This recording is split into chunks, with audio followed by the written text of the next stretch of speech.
नमस्कार विद्यार्थी मित्रों, આપણે લાસ્ટ વિડિયો લેક્ચરની અંદર ચેપ્ટર નંબર 14 સેમિકન્ડક્ટરનો જેઈનો ટોપિક જે હતો ટ્રાન્ઝિસ્ટર તેને આપણે કમ્પ્લીટ કરેલો હતો। બાકીના જે રિલેટેડ જે ટોપિક છે તે તમારા ડોલા સર કમ્પ્લીટ કરશે। તો અત્યાર સુધી આપણે જે ચેપ્ટર્સનો અભ્યાસ કરી ગયા છે તેનું એક લિસ્ટિંગ કરી દઈએ। આપણે પ્રકરણ નંબર 1 કમ્પ્લીટ કર્યું, પ્રકરણ નંબર 2 કમ્પ્લીટ કર્યું, પ્રકરણ નંબર 3 કમ્પ્લીટ કર્યું અને પ્રકરણ નંબર 14 કમ્પ્લીટ કર્યું છે। પ્રકરણ નંબર 1નું જે વેઇટેજ છે તે વેઇટેજ હતું મિત્રો 7 ગુણનું હતું। પ્રકરણ નંબર 2નું જે વેઇટેજ છે તે 8 ગુણનું વેઇટેજ હતું। પ્રકરણ નંબર 3નું જે વેઇટેજ હતું તે 9 ગુણનું વેઇટેજ હતું અને પ્રકરણ નંબર 14 જે છે તેનું વેઇટેજ હતું 7 ગુણનું વેઇટેજ હતું। એટલે આમ જોવા જઈએ તો આપણે કુલ 7 ને 8 15, 15 ને 7 22 ને 8 31 માર્કનું આપણે કમ્પ્લીટ કરેલું હતું, બરાબર। ફિઝિક્સનું આપણે 31 માર્કનું પેપર કમ્પ્લીટ કરેલું હતું। હવે આજથી જે આપણે નવા ચેપ્ટરની શરૂઆત કરવાની છે તે ચેપ્ટર છે પ્રકરણ નંબર 13 ન્યુક્લિયસ, જેનું વેઇટેજ છે ટોટલી 5 ગુણનું વેઇટેજ છે। એનું વેઇટેજ છે 5 ગુણનું, એટલે આપણે કમ્પ્લીટ કરીશું ટોટલ 36 ગુણનું। આ ચેપ્ટર પૂર્ણ થયા બાદ 36 ગુણનું કમ્પ્લીટ કરીશું। હવે આ જે 13મું ચેપ્ટર છે જેનું 5 ગુણનું વેઇટેજ છે એ 5 ગુણના વેઇટેજને બાયફર્કેટ કરેલું છે। 3 MCQ પૂછાય છે એમાંથી અને એક 2 માર્ક્સનો પ્રશ્ન પૂછાય છે। આ 2 માર્ક્સના પ્રશ્નમાં લાસ્ટ યર થિયરી પૂછાયેલ હતી, જ્ઞાન આધારિત, એટલે થિયરીની અંદર પૂછાય છે। દાખલાનું વેઇટેજ ઓછું છે પણ આપણે બંને કમ્પ્લીટ કરીશું। તો આ રીતે આપણા ચેપ્ટરનું વેઇટેજ છે પ્રકરણ નંબર 13, જે પ્રકરણનું નામ છે ન્યુક્લિયસ। તો આ રીતે આપણે ટોટલ 4 ચેપ્ટર કમ્પ્લીટ કર્યા છે અને આપણે 5મા ચેપ્ટરના અભ્યાસ તરફ જઈ રહ્યા છે। તો શરૂઆત કરીશું મિત્રો આપણે ચેપ્ટર નંબર 13 ન્યુક્લિયસ। તો શરૂઆત કરીએ મિત્રો આપણે પ્રકરણ નંબર 13, ચેપ્ટરનું નામ છે ન્યુક્લિયસ। તો આમ તો આ શબ્દથી તમે પરિચિત તો છો જ કે ન્યુક્લિયસ શું છે, બરાબર। ન્યુક્લિયસ એટલે આપણને ખબર છે કે પરમાણુનું એક કેન્દ્ર જે હોય છે તેને આપણે ન્યુક્લિયસ કહીએ છીએ। તો પહેલું આપણે પ્રાઇમરી લેવલનો સવાલથી આપણે શરૂઆત કરીએ કે આ ન્યુક્લિયસ એટલે શું, ન્યુક્લિયસ એટલે શું અને એનો સામાન્ય પરિચય આપણે મેળવીએ કે શું છે એની અંદર। તો આપણે શરૂઆત કરીએ મિત્રો। સૌથી પહેલો પોઈન્ટ ન્યુક્લિયસની તો તમને પહેલી ખબર હોવી જોઈએ કે એની વ્યાખ્યા ખબર હોવી જરૂરી છે। તો મિત્રો આપણને એવું ખબર છે કે પરમાણુનો સૂક્ષ્મ એવો કેન્દ્રીય ભાગ, માનો કે મારી પાસે આ પરમાણુ છે, આ પરમાણુના સૂક્ષ્મ જેવો આ કેન્દ્રીય જે ભાગ હોય, બરાબર, આને આપણે નામ આપીએ છીએ આપણે આ પરમાણુ, અને એની આજુબાજુ આ કેન્દ્રીય જે ભાગ છે, આ સૂક્ષ્મ એવો કેન્દ્રીય ભાગ જેને આપણે ન્યુક્લિયસ કહીએ છીએ। તો સૌથી પહેલાં તેની ડેફિનેશન આપીએ કે માનો કે આપણી પાસે કોઈ પરમાણુ હોય, એ પરમાણુનો સૂક્ષ્મ એવો કેન્દ્રીય વિસ્તાર કે જ્યાં આ કેન્દ્રની અંદર આપણને ખબર છે મિત્રો કે સમગ્ર ધન વિદ્યુતભાર કેન્દ્રિત થયેલો હોય છે, કે જ્યાં સમગ્ર ધન વિદ્યુતભાર કેન્દ્રિત થયેલો છે અને આપણે આગળ રૂથરફોર્ડનો પ્રયોગ તમારા પ્રાઇમરી લેવલ પર ભણી ગયા છે કે પરમાણુનું સમગ્ર દળ તેમાં કેન્દ્રિત હોય છે, અથવા તો પરમાણુનું સમગ્ર દળ તેની અંદર સમાયેલ હોય છે। તો પરમાણુનો સૂક્ષ્મ એવો કેન્દ્રીય વિસ્તાર કે જ્યાં પરમાણુનું સમગ્ર ધન વિદ્યુતભાર એની અંદર કેન્દ્રિત થયેલો, કારણ કે એની અંદર કેન્દ્રમાં આપણને ખબર શું હોય છે મિત્રો, પ્રોટોન અને ન્યુટ્રોન હોય છે। ન્યુટ્રોન તો વિદ્યુતભાર રહિત છે, એટલે સમગ્ર ધન વિદ્યુતભાર તેના કેન્દ્રિત થયેલો હોય છે અને પરમાણુનું સમગ્ર દળ તેની અંદર સમાયેલ હોય છે। તે વિસ્તારને આપણે કહી શકીએ છીએ મિત્રો ન્યુક્લિયસ કહેવાય છે, તેને આપણે શું કહી શકીએ છીએ? ન્યુક્લિયસ કહે છે. ચાલો, તો ન્યુક્લિયસ વિશેનો બેઝિકલી હવે તમને ખબર પડી ગઈ કે પરમાણુનો એક સૂક્ષ્મ કેન્દ્રીય ભાગ કે જેની અંદર પરમાણુનો સમગ્ર દળ સમાયેલ હોય છે અને ધન વિદ્યુતભાર સમાયેલ હોય છે. આ પોઈન્ટ ખાસ સમજવો જરૂરી છે. સમગ્ર ધન વિદ્યુતભાર અને પરમાણુનું સમગ્ર દળ જે છે તેમાં સમાયેલ હોય છે, તો તે ભાગને તમે કહી શકો છો ન્યુક્લિયસ, જે અહીંયા મેં આકૃતિમાં અહીંયા દર્શાવેલું છે સમજવા માટે. બરાબર. હવે મેઇન વસ્તુ આપણે એનો સામાન્ય પરિચય મેળવીએ. આપણે એનો સામાન્ય પરિચય કે બેઝિકલી આની અંદર હોય છે શું છે આની અંદર થોડી આપણે વિસ્તૃત ચર્ચા આપણે કરીએ. તો મેઇન વસ્તુ આપણને ખબર છે કે ન્યુક્લિયસની અંદર પ્રોટોન અને ન્યુટ્રોન નામના કણોનો સમાવેશ થતો હોય છે. તો સૌથી પહેલો પોઈન્ટ કે એની અંદર પ્રોટોન અને ન્યુટ્રોન નામના કણો હોય છે. ચાલો, પણ એક અપવાદ આની અંદર આવે છે મિત્રો, કદાચ તમને ખબર હશે, હાઇડ્રોજન. સામાન્ય હાઇડ્રોજન જે છે, તો સામાન્ય હાઇડ્રોજનની અંદર એક જ પ્રોટોન હોય છે, તેના કેન્દ્રમાં ન્યુટ્રોન હોતા નથી. તો આની અંદર એ વસ્તુનો ખાસ આપણે સમજીશું કે આપણી પાસે જે હાઇડ્રોજન પરમાણુ જે છે એ હાઇડ્રોજન પરમાણુના ન્યુક્લિયસમાં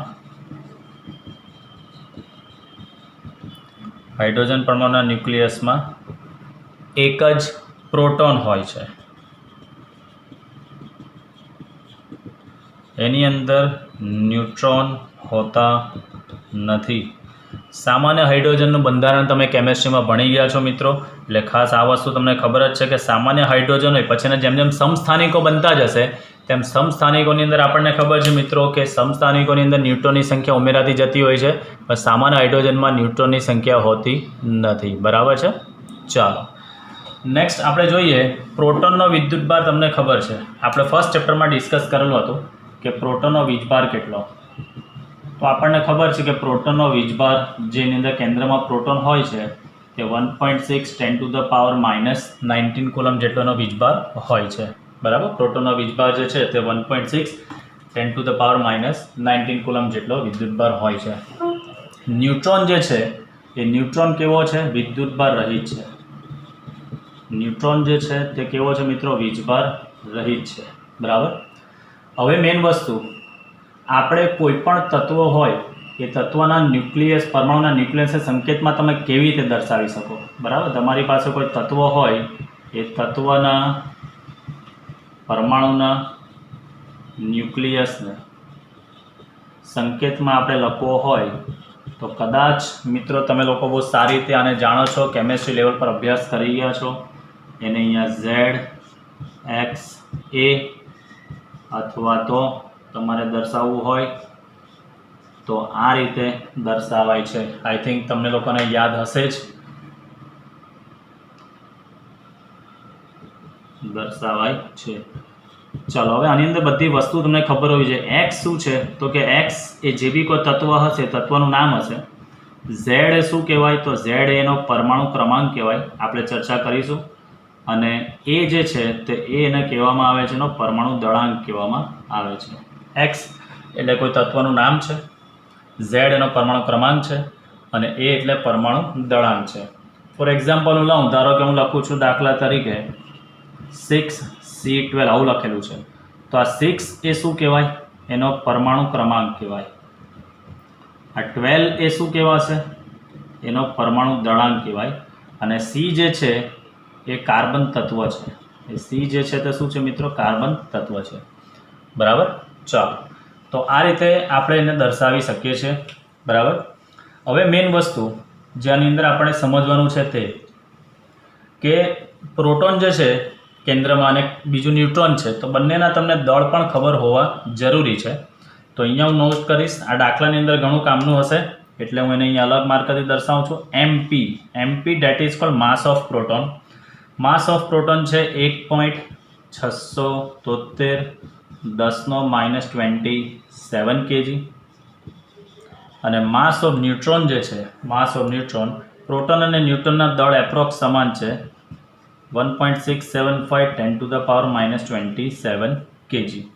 આગળથી એની થોડી ચર્ચા આપણે કરીશું.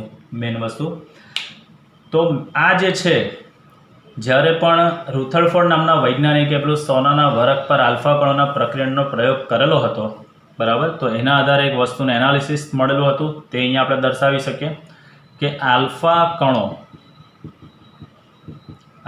કણોના પ્રક્રિયણના પ્રયોગના આધારે,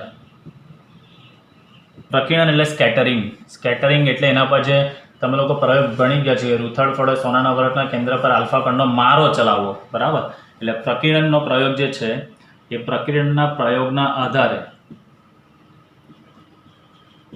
એવું દર્શાવ્યું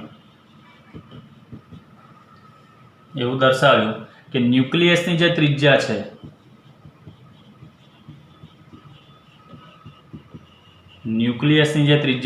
એ પરમાણુની ત્રિજ્યા કરતાં, જે આખો પરમાણુ છે એ પરમાણુની ત્રિજ્યા કરતાં 10⁴ ગણી નાની છે.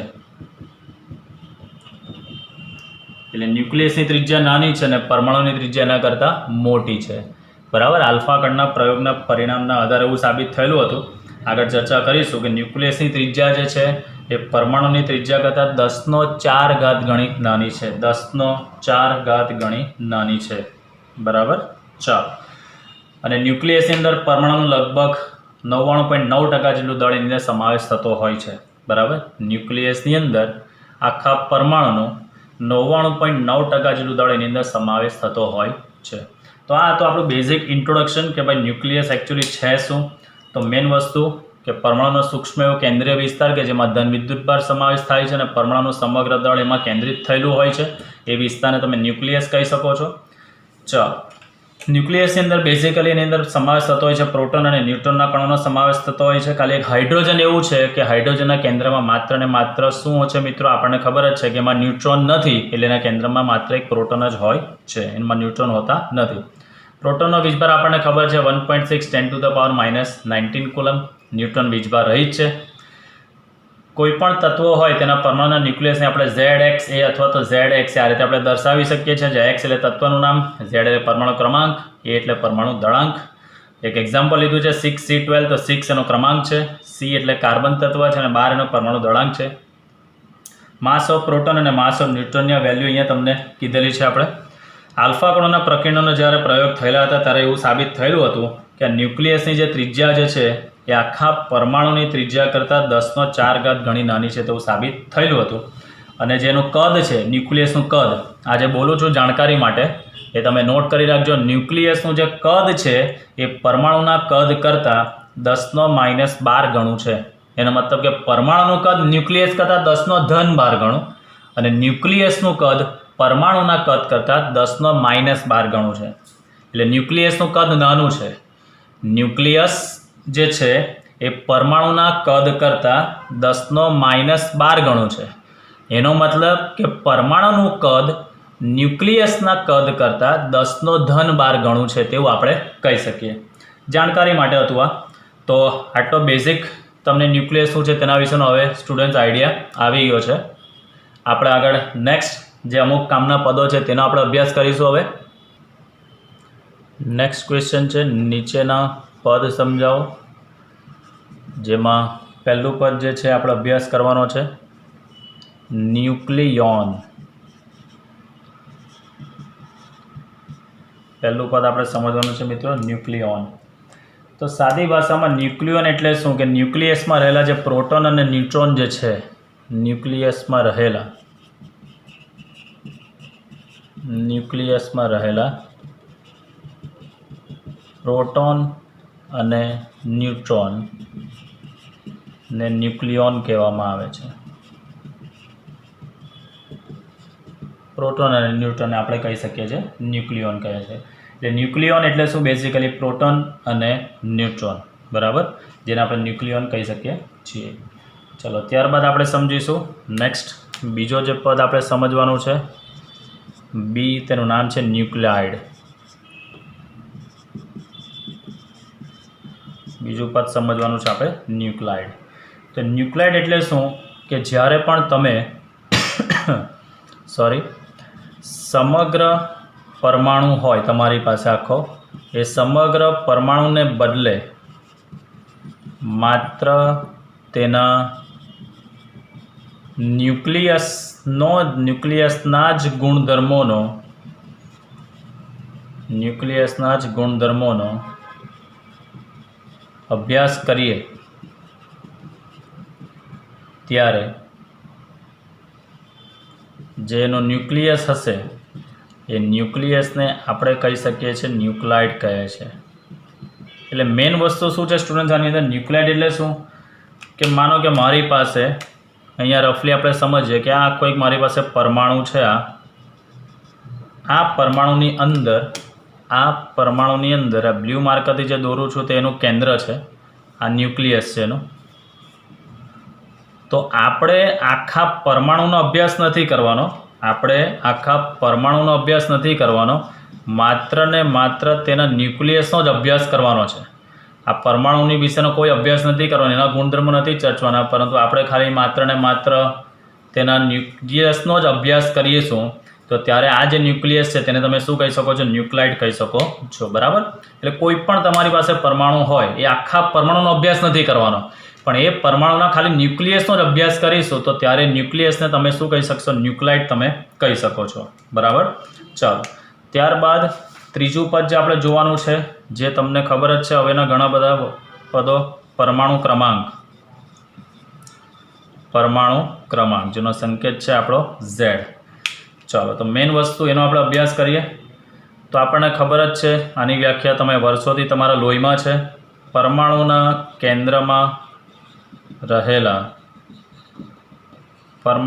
કેન્દ્રમાં રહેલા પ્રોટોનની સંખ્યાને તે તત્વનો પરમાણુ ક્રમાંક કહે છે. હવે મિત્રો કદાચ આપણને ખબર છે કે પરમાણુ વીજભારની દ્રષ્ટિએ કેવો છે? તટસ્થ છે. તો જ્યારે પરમાણુ વીજભારની દ્રષ્ટિએ તટસ્થ હોય તો પ્રોટોનની સંખ્યા જેટલી હોય એટલી જ ઇલેક્ટ્રોનની સંખ્યા હોય, તો ત્યારે ઇલેક્ટ્રોનની સંખ્યાને પણ તમે પરમાણુ ક્રમાંક તરીકે કન્સિડર કરી શકો છો. બરાબર? પણ બેઝિકલી ડેફિનેશન એવી છે કે પરમાણુના કેન્દ્રમાં રહેલા પ્રોટોનની સંખ્યાને શું કહી શકાય છે? પરમાણુ ક્રમાંક કહેવામાં આવે છે. બરાબર? ચલો, ત્યારબાદ આપણે સમજીશું નેક્સ્ટ પરમાણુ દળાંકનો અભ્યાસ કરીશું. પરમાણુ દળાંક, નેક્સ્ટ પોઈન્ટ પરમાણુ દળાંક. આના વિશેનો પણ તમારી પાસે પરિચય તો છે જ મિત્રો, તમે અભ્યાસ કરી જ ગયા છો. ચાલો, તો સમજીએ આપણે પરમાણુ દળાંક. તો ન્યુક્લિયસમાં પ્રોટોન અને ન્યુટ્રોન જે છે, પ્રોટોન અને ન્યુટ્રોનની કુલ સંખ્યાને તમે શું કહી શકો છો? પરમાણુ દળાંક કહી શકો છો. ન્યુક્લિયસમાં રહેલ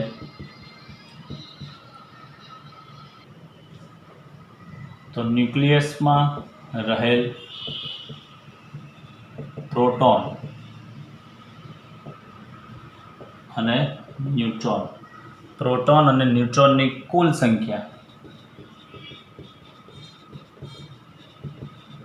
ને પરમાણુ દળાંક કહે છે.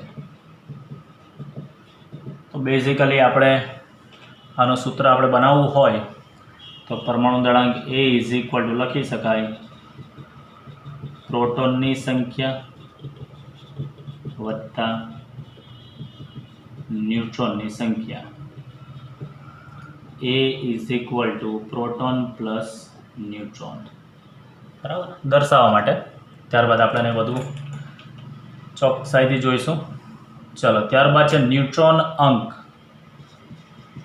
નેક્સ્ટ પોઈન્ટ આપણે સમજીએ ન્યુટ્રોન અંક એટલે ન્યુટ્રોનની સંખ્યા. સાદી ભાષામાં ન્યુટ્રોન અંક એટલે શું કહેવાશે મિત્રો? ન્યુટ્રોનની સંખ્યા. તો આની અંદર તમે જોઈ શકો છો પરમાણુ દળાંક = પ્રોટોનની સંખ્યા વત્તા ન્યુટ્રોનની સંખ્યા. તો ન્યુટ્રોનની સંખ્યા શોધવી હોય તો આપણે શું કરી શકીએ? પ્રોટોનની સંખ્યાને દળાંકમાંથી આપણે બાદ કરી દઈએ. બરાબર? તો સાદી ભાષામાં A = પ્રોટોનની સંખ્યા એટલે એને ક્રમાંક કહેવાય એટલે Z પ્લસ ન્યુટ્રોનની સંખ્યાને n કહું છું.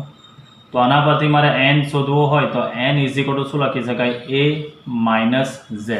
એટલે મેઇન વસ્તુ આપણે સમજવા માટેને લખવું હોય તો પરમાણુ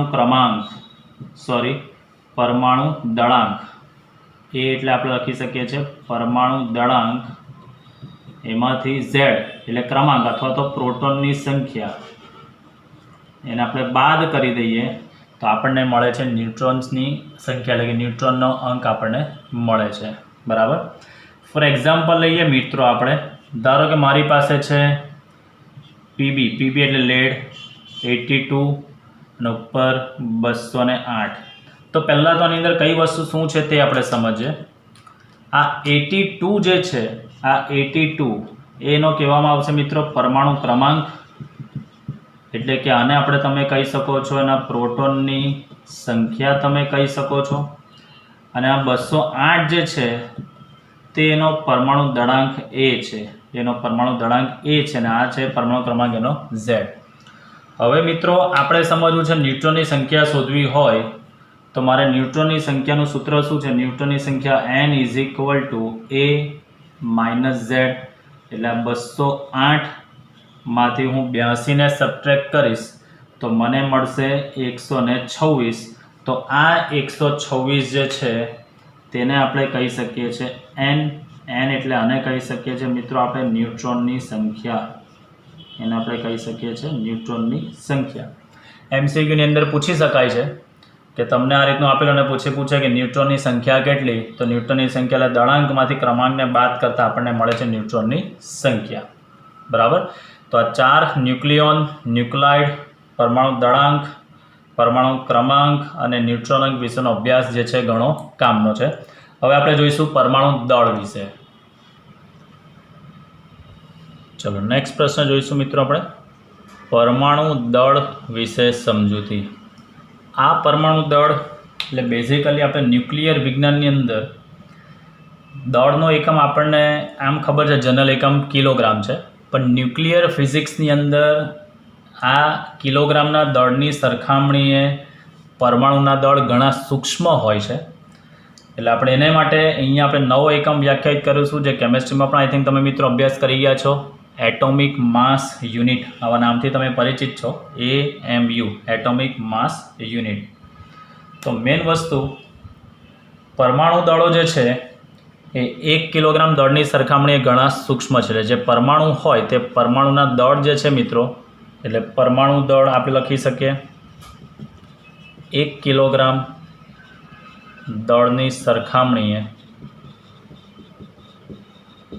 1 કિલોગ્રામ દળની સરખામણીએ ઘણા સૂક્ષ્મ હોય છે. એનો મતલબ કે પરમાણુના દળ જે છે એ ઘણા સૂક્ષ્મ હોય છે. જે આપણી પાસે SI પદ્ધતિમાં દળનો એકમ જે કિલોગ્રામ છે તે કિલોગ્રામ દળ પરમાણુના દળ માટે આપણે લઈ શકતા હોતા નથી. આપણને કદાચ મિત્રો ખબર જ છે, જેમ કે 6C12 એટલે કાર્બન પરમાણુનું દળ, 6C12 પરમાણુનું દળ જેને આધારભૂત ગણવામાં આવે છે 1.992647 into 10⁻⁻27 kg, 10⁻⁻26 by mistake. તો 6C12 એટલે કાર્બન પરમાણુનું જે દળ જે છે એ 1.992647 × 10⁻⁻26 kg છે. હવે આના પરથી તમે જોઈ શકો છો 10⁻⁻26 એટલે કેટલું સૂક્ષ્મ છે. તો બેઝિકલી આવા સૂક્ષ્મ દળોને આપણે કિલોગ્રામમાં દર્શાવીએ એના કરતાં બેટર છે આપણે AMU એકમમાં દર્શાવીએ તો ઘણું સારું રહેશે. તો આપણે લખી શકીએ કે આવા સૂક્ષ્મ દળોને કિલોગ્રામને બદલે AMU એકમમાં દર્શાવતા આ AMU એટલે કહી શકાય છે એટોમિક માસ યુનિટ. AMU એટોમિક માસ યુનિટ. તેની સંજ્ઞા તમે જોઈએ તો તમે AMU બી લખી શકો છો અથવા તો U વડે પણ દર્શાવી શકાય. ચાલો હવે મેઇન વસ્તુ આ જે 1 AMU છે, આ એટોમિક માસ યુનિટ છે, તેની આપણે વ્યાખ્યા આપીએ તો જે કેમેસ્ટ્રીમાં તમે લોકો મિત્રો ભણી જ ગયા છો કે અનુત્તેજિત 6C12 કાર્બન પરમાણુના દળના 12મા ભાગને કહેવામાં આવે છે 1 AMU કહેવામાં આવે છે. હવે આઈ થિંક વ્યાખ્યા મિત્રો તમે અભ્યાસ કરી ગયા છો કે અનુત્તેજિત 6C12 પરમાણુના દળના 12મા ભાગને કહી શકાય છે એક એટોમિક માસ યુનિટ કહે છે। હવે આપણે એનું મૂલ્ય ફાઇન્ડ કરવું હોય મિત્રો તો લખી શકાય 1U અથવા તો 1 AMU બરાબર 6C12 એટલે 6C12 પરમાણુનું દળ કેટલું છે 1.992647 10⁻⁻26 ડિવાઇડેડ બાય 12 12મો ભાગ બરાબર। ચાલો તો એનો જે જવાબ આવશે તે 1.660539 10⁻⁻27 kg બરાબર। આપણે જ્યારે દાખલા કરીશું તો દાખલા માટે આપણે આનો ઉપયોગ કરીશું તો દાખલા માટે આપણે 1U લઈશું 1.66 10⁻⁻27 kg લેતા જ્યારે આપણે દાખલા કરીશું ત્યારની વાત છે બરાબર। ચાલો હવે મેઇન વસ્તુ આ તો વાત થઈ આપણે દરેક જુદા જુદા તત્વોના પરમાણુ દળોને આપણે એમયુમાં દર્શાવવું હોય ધારો કે આ તો આપણી પાસે વાત હતી કાર્બન પરમાણુ દળને આધારભૂત ગણીને 12મો ભાગ આપણે લીધો એટલે એક એમયુનું દળ મળ્યું। પણ ધારો કે મારી પાસે કોઈ બીજા તત્વો હોય તો જુદા જુદા તત્વોની આપણે વાત કરીએ તો કહી શકાય છે એવું કે જુદા જુદા તત્વોના પરમાણુ દળોને એએમયુ એકમમાં જુદા જુદા તત્વોના પરમાણુ દળોને એએમયુ એકમમાં દર્શાવતા હવે એએમયુ એકમમાં તમે દર્શાવવા જઈએ તો મોટા ભાગે એ બધા જે દળો જે છે તે હાઇડ્રોજન પરમાણુના દળના પૂર્ણ ગુણાંકમાં આવતા હતા।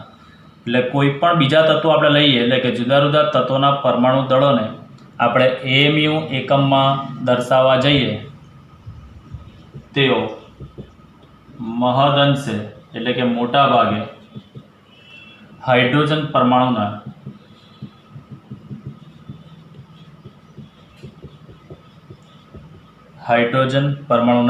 દળના પૂર્ણાંક જેટલા ગણાય છે।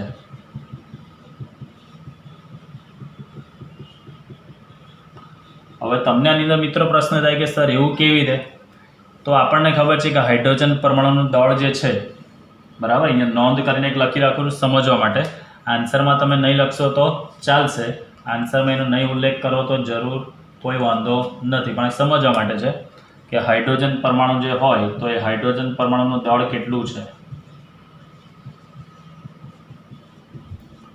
તો હાઇડ્રોજન પરમાણુનું દળ છે મિત્રો આ ખાસ યાદ રાખજો 1.67355575 into 10⁻⁻27 kg।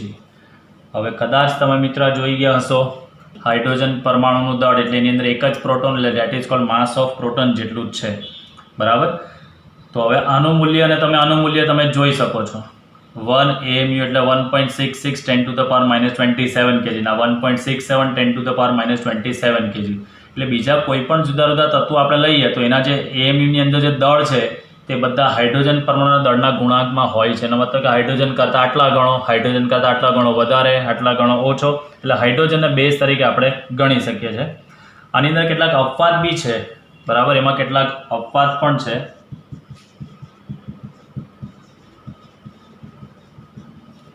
એ અપવાદમાં સૌથી સારામાં સારું એક્ઝામ્પલ જો સ્ટુડન્ટ તમને કહું તો સારામાં સારું એક્ઝામ્પલ ક્લોરીન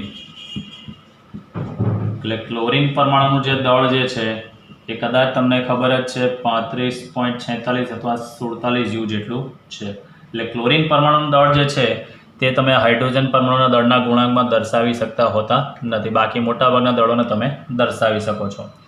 તો આ હતું મિત્રો આપણું પરમાણુ દળ। તો પરમાણુ દળ એટલે સાદી ભાષામાં કિલોગ્રામની સરખામણીમાં પરમાણુના દળ ઘણા સૂક્ષ્મ છે એટલે આપણે એકમ વ્યાખ્યાત કર્યો છે એએમયુ અનુત્તેજિત કાર્બનના 12મા ભાગને કહેવામાં આવે છે એએમયુ એનું દળ શોધ્યું દાખલા માટે આટલું હાઇડ્રોજન પરમાણુ દળ ડેટ ઇઝ ઇક્વલ ટુ તમે માસ ઓફ પ્રોટોન કહી શકો છો। હવે આપણે ચર્ચા કરીશું મિત્રો સમસ્થાનિકો વિશે આઇસોટોપ્સ કહેવામાં આવે છે એને। तो नेक्स्ट टॉपिक આપણે સમજીશું પ્રશ્ન નંબર 4 સમસ્થાનિકો વિશે સમજૂતી આપો। સમસ્થાનિકોને પહેલાં તો એ ખબર છે મિત્રો કે ઇંગ્લિશમાં એને કહેવામાં આવે છે આઇસોટોપ્સ કહેવામાં આવે છે, એને કહેવામાં આવે છે આઇસોટોપ્સ એટલે સમસ્થાનિકો। તો કદાચ તમને હિસ્ટ્રી પાછળ લઈ જાઉં તો આપણને ખબર છે મિત્રો, તમે લોકો ભણી જ ગયા છો સેકન્ડ ચેપ્ટરમાં 11મા ધોરણના સેકન્ડ ચેપ્ટરમાં તમે ભણી ગયા છો કે કોઈપણ પરમાણુ દળોનું ચોકસાઈપૂર્વક તમારે માપન કરવું હોય તો દ્રવ્યમાન સ્પેક્ટ્રોમીટર વડે કરી શકો છો, એટલે કે માસ સ્પેક્ટ્રોમીટરનું સાધન છે તેના વડે તમે પરમાણુનું દળ ચોક્કસ રીતે માપન કરી શકો છો। તો સૌથી પહેલો પોઈન્ટ આ તમને ખબર હોવી જોઈએ કે પરમાણુ દળોનું ચોકસાઈપૂર્વક માપન જે આપણે કરીશું એ ચોકસાઈપૂર્વક માપન કરવા માટે માસ સ્પેક્ટ્રોમીટર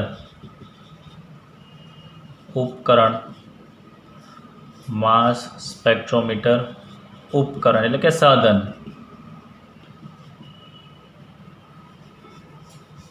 વડે કરી શકાય છે।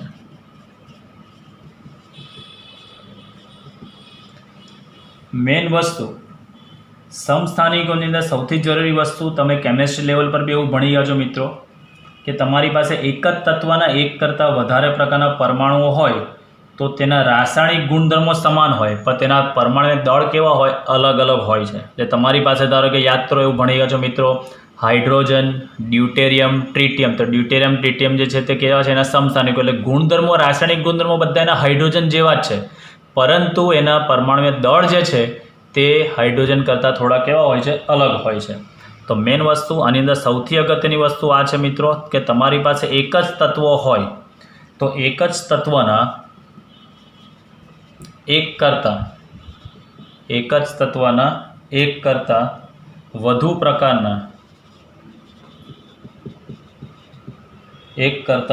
પ્રકારના પરમાણુઓ જણાય છે જેમાં રાસાયણિક ગુણધર્મો કેવા હોય છે સમાન હોય છે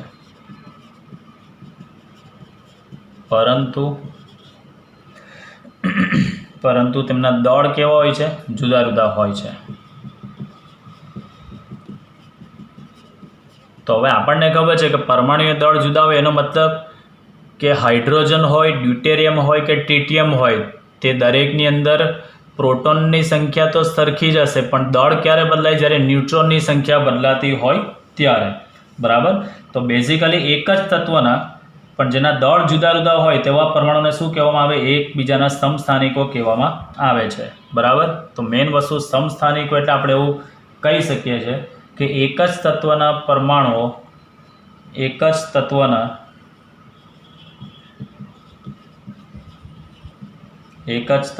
છતાં જેના દળો જે છે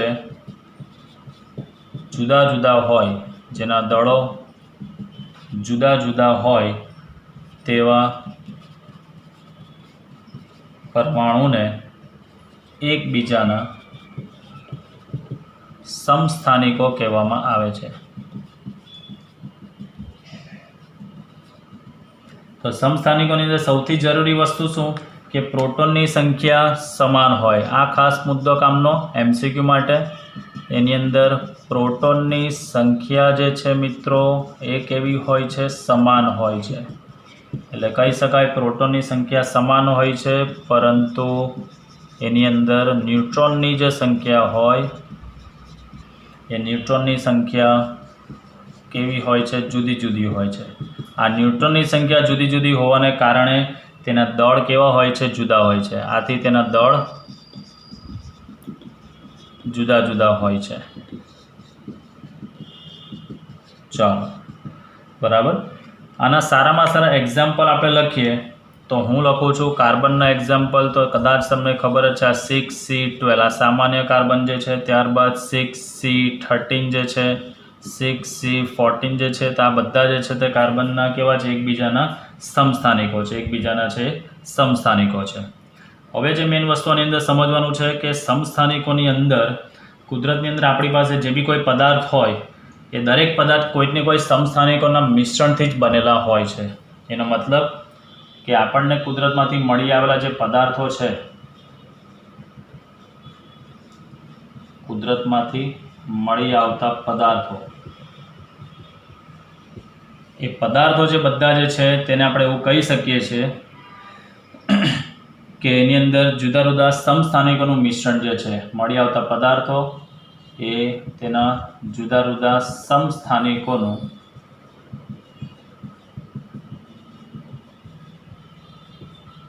મિશ્રણ હોય છે. હવે એનો મતલબ શું થાય મિત્રો કે એને કેવી રીતે કહી શકાય કે જુદા જુદા સમસ્થાનિકોનું મિશ્રણ છે? તો તેની પાછળનું સાયન્ટિફિક રીઝન એવું હોય છે કે એ જે મિશ્રણ તૈયાર થતું હોય તેમાં અમુક ટકા આ હોય છે, અમુક ટકા આ હોય છે, અમુક ટકા આ હોય છે, એટલે ટકાવારીની અંદર તમને જુદા જુદા સમસ્થાનિકોની અલગ અલગ જોવા મળતી હોય છે. એનો મતલબ કે મિશ્રણમાં સાપેક્ષ પ્રમાણ કેવા હોય છે? જુદા જુદા હોય છે. તો આની અંદર આપણે એવું કહી શકીએ કે એક્ઝામ્પલ લઈશું એટલે વધારે આઈડિયા આવશે. એટલે કે મિશ્રણમાં દરેકનું સાપેક્ષ પ્રમાણ જુદું જુદું હોય છે. ચાલો હવે આનું આપણે એક એક્ઝામ્પલ લઈએ કે જેથી તમને વધારે આઈડિયા આવે. માનો કે આપણે ક્લોરીનનું એક્ઝામ્પલ લઈએ. ફોર એક્ઝામ્પલ લાવું છું આપણી પાસે ક્લોરીન, બરાબર? તો ક્લોરીનની વાત કરીએ આપણે તો ક્લોરીનના ન્યુક્લિયસ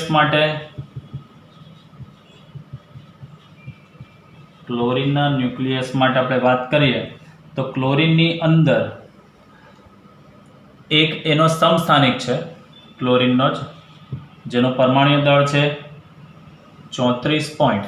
એનું પરમાણ્વીય દળ છે, આંકડા મિત્રો તમારે યાદ રાખવા પડશે, 34.98 U. આ એક સમસ્થાનિક છે ક્લોરીનનો, જેનું સમસ્થાનિકનું દળ છે.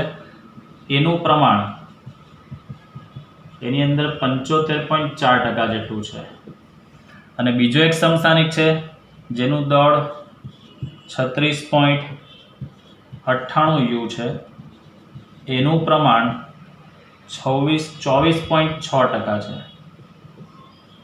એનો મતલબ કે આખો જે ક્લોરીન બને છે તે આખો ક્લોરીનના બે ક્લોરીનના સંયોજનનું આખું સંયોજન છે. કે એક ક્લોરીન જેનો સમસ્થાનિક 34.98 U છે, જે અંદર ક્લોરીનમાં 75.4% હોય. બીજો 36.98 U દળ ધરાવતો ક્લોરીન છે, જે અંદર 24.6% છે. તો આના પરથી મારે ક્લોરીન પરમાણુનું દળ શોધવું હોય તો ક્લોરીન પરમાણુનું દળ એ ભારિત સરેરાશ પરથી શોધી શકાય. હવે ભારિત સરેરાશ પરથી શું એટલે તે તમને કહું સમજો. ક્લોરીન પરમાણુનું દળ ઇઝ ઇક્વલ ટુ, તો તમે આની અંદર જોઈ શકો છો મિત્રો, આ બંનેના કોમ્બિનેશનથી આ ક્લોરીન તૈયાર થાય છે. તો આ 34.98 U વાળાનું પ્રમાણ કેટલું છે? 75.4%. એનો મતલબ કે 34.98 U વાળા ક્લોરીનનો ભાર કેટલો છે? આ એનો ભાર છે 75.4%. તો આપણે એવું લખી શકીએ 75.4 ગુણ્યા 34.98 પ્લસ 24.6% વાળાનો 24.6 ગુણ્યા 36.98 અને એના ભાગ્યા કેટલા કરી શકાય? 100. કારણ કે કુલ ટકાવારી પ્રમાણ કેટલું હોય હંમેશા મિત્રો? 100% જેટલું તમને જોવા મળતું હોય છે, બરાબર?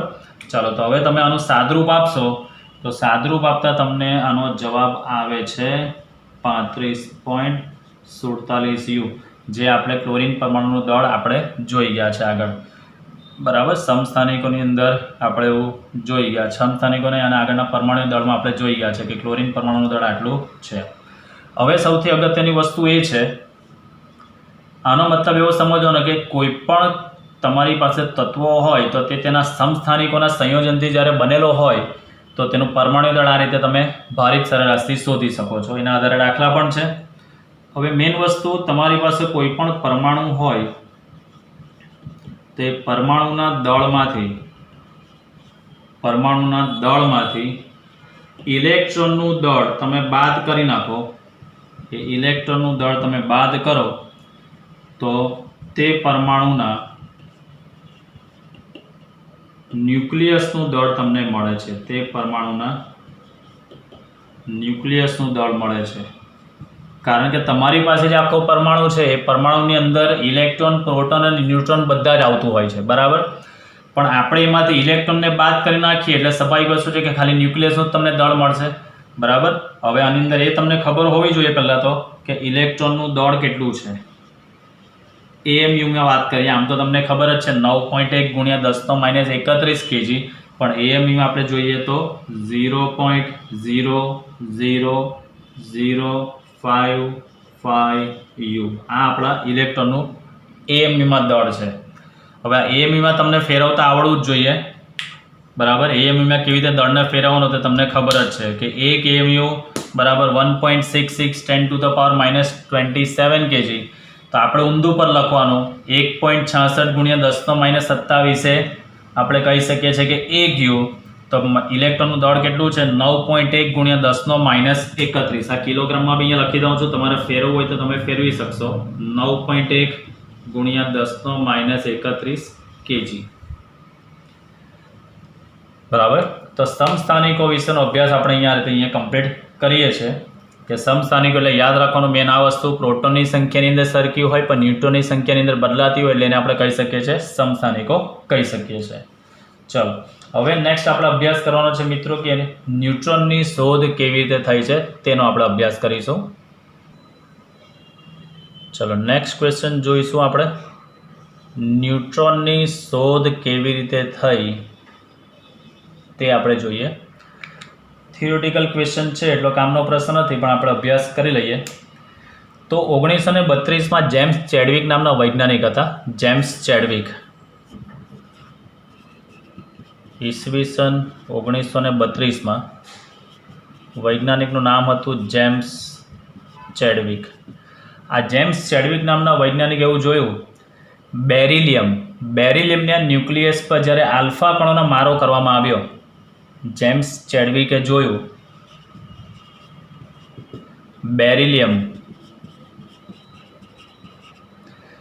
બેરિલિયમ ન્યુક્લિયસ પર આલ્ફા કણોનો મારો કરવામાં આવ્યો. મારો એટલે પ્રતાડન કરવામાં આવ્યું, ધડાધડ એના પર મારો કરવામાં આવે છે. મારો ચલાવવામાં આવે છે ત્યારે તટસ્થ વિકિરણ ઉત્સર્જન પામે છે. બેરિલિયમ ન્યુક્લિયસ પર આલ્ફા કણોનો મારો ચલાવવામાં ત્યારે તટસ્થ વિકિરણ. તટસ્થ એટલે શું કે એના પર વિદ્યુતીય ક્ષેત્ર કે ચુંબકીય ક્ષેત્રની કોઈ અસર થતી નથી. તટસ્થ વિકિરણ કહેવામાં આવે છે. That is called one type of photon કહેવામાં આવે છે, બરાબર. જેને એક પ્રકારનું તમે શું કહી શકો છો મિત્રો, ફોટોન પણ તમે એને કહી શકો છો. તો મેઇન વસ્તુ આ તટસ્થ વિકિરણ જેને મળ્યું તો એક એવા તારણ પર બી આવે, એમણે એવું પણ જોયું, એ ચેડવિક નામના વૈજ્ઞાનિકે એવું પણ જોયું કે આ તટસ્થ વિકિરણ વડે કે આ જે તટસ્થ વિકિરણ મળે છે એ આ તટસ્થ વિકિરણ વડે મેઇન વસ્તુ જે હલકા ન્યુક્લિયસ છે, હલકા ન્યુક્લિયસ આપણે એક એક્ઝામ્પલ લઈએ તો હલકા ન્યુક્લિયસની અંદર તમે લઈ શકો છો હિલિયમ, કાર્બન, નાઇટ્રોજન વગેરે. તો આ હલકા ન્યુક્લિયસ જે છે એ હલકા ન્યુક્લિયસમાંથી પ્રોટોનને દૂર પણ કરી શકે છે. એટલે તટસ્થ વિકિરણ જે છે તે તમે હલકા ન્યુક્લિયસ પર તમે પ્રતાડન કરો તો હિલિયમ છે, કાર્બન છે, નાઇટ્રોજન એમાંથી તમે પ્રોટોનને દૂર પણ કરી શકો છો. તો ચેડવિકે આ તટસ્થ વિકિરણને શું નામ આપ્યું તો કે ભાઈ ન્યુટ્રોન નામ આપ્યું. ચેડવિક નામના વૈજ્ઞાનિકે આ તટસ્થ વિકિરણને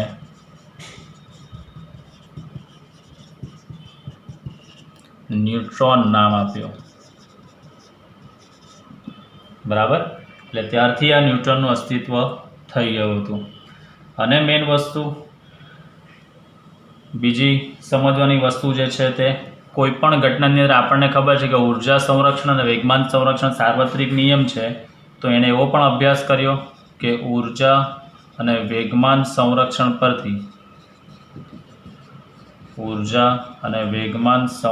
પરથી આ જે ન્યુટ્રોન જે મળે છે એ ન્યુટ્રોનનું દળ એ લગભગ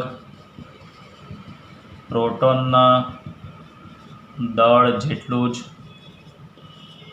હોવાનું જણાયું, જે આપણે સૌથી પહેલા સવાલમાં માસ ઓફ પ્રોટોન ને માસ ઓફ ન્યુટ્રોન લખી ગયા છે, બરાબર. જસ્ટ સમજવા માટે અહીંયા લખું છું માસ of neutron mn, mass of neutron 1.00866 u એમઈમાં લખ્યું છે, અને કેજીમાં લખ્યો તો 1.6749 10⁻⁻27 kg, બરાબર.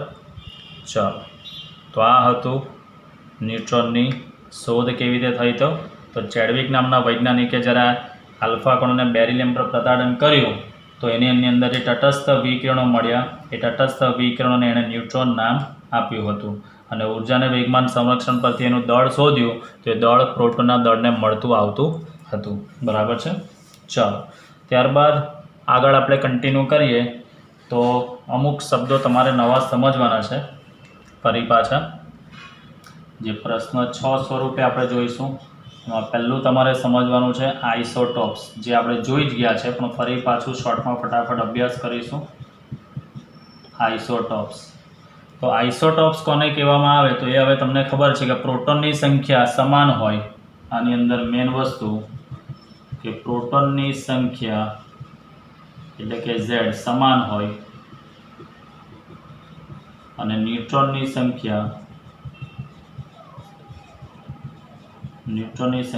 n એ કેવી હોય, અલગ અલગ હોય, તો તેને એકબીજાને તમે સમસ્થાનિકો કહી શકો છો. તો આનું એક્ઝામ્પલ આપણે લખવું હોય તો હમણાં જ આપણે જોઈ ગયા છે 6C12 લખી શકાય અને 6C14. તો આમાં ક્રમાંક બંનેમાં સરખા છે એટલે પ્રોટોનની સંખ્યા સરખી છે, પણ ન્યુટ્રોનની સંખ્યા આમાં કેટલી હોય, 12માંથી 6 બાદ કરો એટલે 6, 14માંથી 6 બાદ કરો એટલે 8, એટલે ન્યુટ્રોનની સંખ્યા કેવી છે, અલગ અલગ છે, બરાબર. ત્યારબાદ આપણે જોઈશું બીજો પોઈન્ટ જે સમજવાનો છે તે આઈસોબાર. આઈસોબાર વિશે અભ્યાસ કરીશું. ચલો, ઝુલુબાર જે ખાવાનું આવે તે આ આઈસોબાર છે. તો જે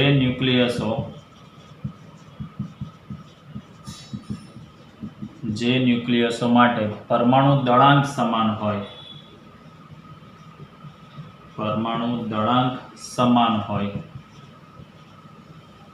બરાબર, તો તેને એકબીજાના કહેવામાં આવે છે આઈસોબાર કહેવામાં આવે છે. પણ ક્રમાંક અસમાન હોય એટલે પરમાણુ દળાંક સમાન હોય પરંતુ પરમાણુ ક્રમાંક અસમાન હોય.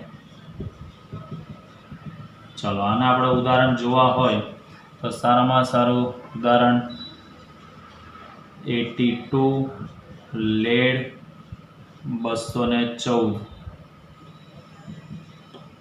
અને એના જેવો જ ક્રમાંક અલગ તો 83 બિસ્મથ 214. તો આની અંદર તમે જોઈ શકો છો મિત્રો 214 દળાંક સરખા છે પણ ક્રમાંક બંનેના કેવા છે, અલગ અલગ છે, બરાબર.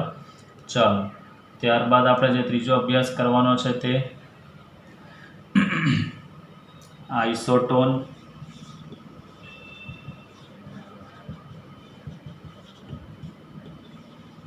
ત્રીજો જે અભ્યાસ કરવાનો છે તે આઇસોટોન વિશે.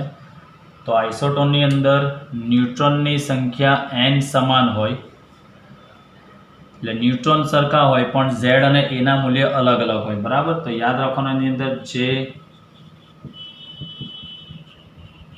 ન્યુક્લિયસ માટે ન્યુટ્રોનની સંખ્યા n કેવું હોય, સમાન હોય, પરંતુ એની અંદર Z એટલે ક્રમાંક અને A એટલે દળાંક ના મૂલ્યો અસમાન હોય. ચલો, આની અંદર આપણે એક્ઝામ્પલ લઈએ તો વધારે આઈડિયા આવશે. ધારો કે 36 ક્રિપ્ટોન 86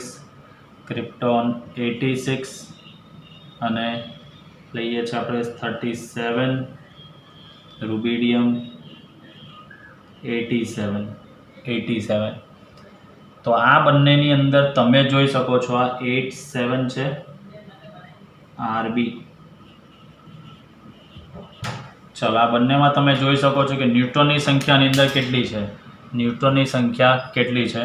તો 86માંથી 36 તમે બાદ કરશો એટલે ન્યુટ્રોનની સંખ્યા તમને n આની અંદર મળશે કેટલી 50.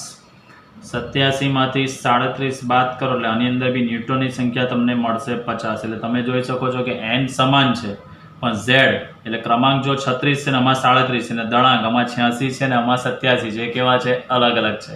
એટલે ન્યુટ્રોનની સંખ્યા સમાન છે પણ ક્રમાંક અને દળાંક બંને અલગ અલગ હોય તો તેને એકબીજાના આઇસોટોન કહેવામાં આવે છે. નેક્સ્ટ ચોથો પોઈન્ટ આની અંદર જોઈશું આપણે આઇસોમર. ચોથા પોઈન્ટનું નામ છે આઇસોમર. તો આનો આપણે અભ્યાસ કરીએ. કેટલાક ન્યુક્લિયસ એવા હોય છે, તો અહીંયા લખી શકાય કેટલાક ન્યુક્લિયસ માટે Z એટલે કે ક્રમાંક સમાન હોય. હવે હું Z લખું એટલે તમારે મિત્રો તરત સમજી જવાનું કે પરમાણુ ક્રમાંકની વાત કરી છે. તેમજ A એટલે પરમાણુ દળાંક એ પણ સમાન હોય. એટલે Z અને A એ બંને સમાન હોય પરંતુ તેના રેડિયોએક્ટિવ ગુણધર્મો તેમના રેડિયોએક્ટિવ ગુણધર્મો જે છે એ ગુણધર્મો જુદા જુદા હોય છે. રેડિયોએક્ટિવ ગુણધર્મો એના જુદા જુદા હોય છે. તેમને એકબીજાના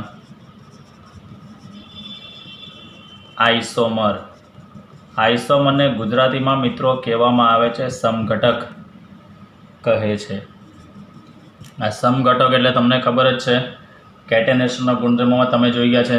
પેન્ટેન લખવું હોય તો નિયોપેન્ટેન, નોર્મલ પેન્ટેન, આઇસોપેન્ટેન જે ભણી ગયા છો તે જે બધા કેવા છે એની અંદર ક્રમાંક અને દળાંક બંને સરખા હોય પણ તેનું બંધારણ એટલે રેડિયોએક્ટિવ ગુણધર્મ એના કેવા હોય છે અલગ અલગ હોય છે. તો આની અંદર આપણે એક્ઝામ્પલ લખવું હોય તો લખી શકીએ છીએ કે 35 બ્રોમિન 80 આઇસોમરની એક જોડ ધરાવે છે.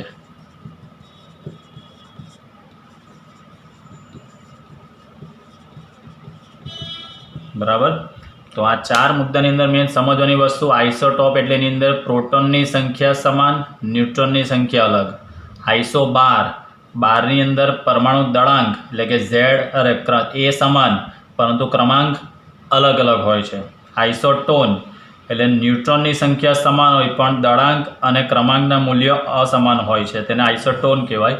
અને આઇસોમર તો આઇસોમરની અંદર ક્રમાંક બી સરખા હોય, દળાંક બી સરખા હોય પણ રેડિયોએક્ટિવ ગુણધર્મો જુદા જુદા હોય તો તેને એકબીજાના સમઘટકો કહેવામાં આવે છે. તો આમ આપણે આ 6 પોઈન્ટનો અભ્યાસ કમ્પ્લીટ કરી દીધો છે.